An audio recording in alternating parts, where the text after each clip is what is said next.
वेदों में कलयुग के विषय में कई भविष्यवाणियां की गई हैं, जिन्हें जानकर आपकी रूह कांप उठेगी।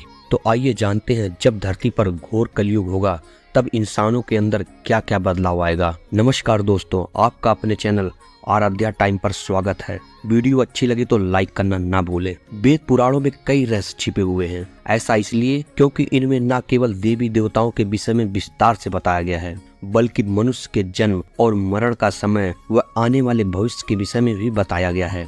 आपको बता दें कि शास्त्रों में 4 युगों का वर्णन किया गया है। इनमें सतयुग को पहला युग बताया गया है, जिसमें देवी देवता पृथ्वी लोक पर मनुष्यों की तरह रहते थे।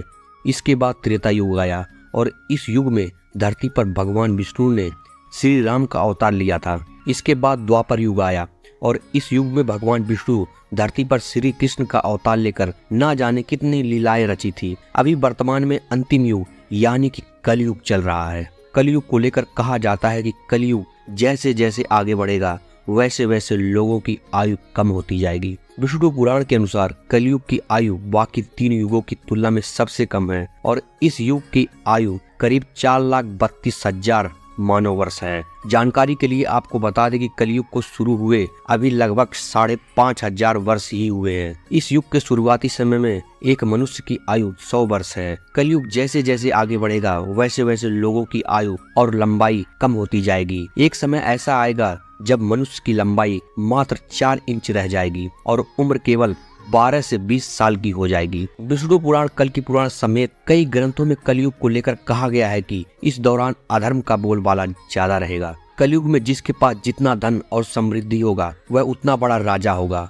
और जो लोग शक्तिहीन होंगे वह उनके सेवक होंगे। अन्याय से धन हासिल करने वाले लोगों में बढ़ोतरी होगी।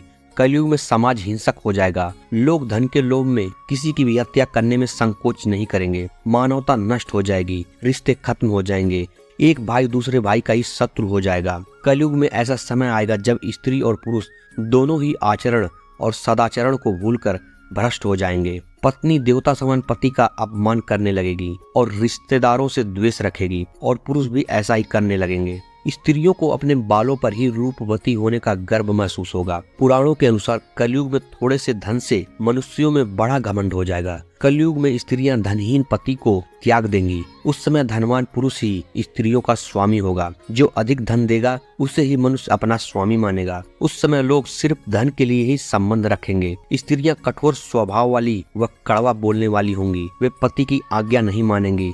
जिसके पास धन होगा उसी के पास स्त्रियां रहेंगी। बलवान और धनवान पुरुष ही सबका स्वामी होगा। जिस किसी के मुख से जो निकल जाएगा उसे वही शास्त्र समझा जाएगा। कलयुग में ढोंग और पाखंड अपने अंतिम चरम पर होगा। पुरुष पिशाच मानव मुर्दे का पूजा करने लगेंगे। मनुष्यों का स्वभाव गधों जैसा बेकार केवल गृहस्थी का भार उठोने वाला रह जाएगा। धर्म कर्म का लोप हो जाएगा। मनुष्य नास्तिक व चोर हो जाएंगे। सभी एक दूसरे को लूटने में रहेंगे। जुआ, शराब, पराई स्त्रियों से संबंध और हिंसा ही धर्म होगा। लोग अपने प्रशंसा के लिए बड़ी बड़ी बातें बनाएंगे, किंतु समाज में उनकी कोई निंदा नहीं होगी। कलयुग में लोग शास्त्रों से मुंह मोड़ लेंगे। अनैतिक साहित्य ही लोगों को पसंद हो जाएगा। बुरी बातों और बुरे शब्दों का ही व्यवहार किया जाएगा। स्त्री और पुरुष दोनों ही अधर्मी हो जाएंगे। स्त्रियां पतिव्रता धर्म का पालन करना बंद कर देंगी और पुरुष भी ऐसा ही करेंगे। अंत के समय में कोई रिश्ता दिल से नहीं निभाया जाएगा। लोग एक दूसरे की इज्जत करना भूल जाएंगे। कलयुग में लोगों की मृत्यु अकाल और दर्दनाक होगी। देश में चारों ओर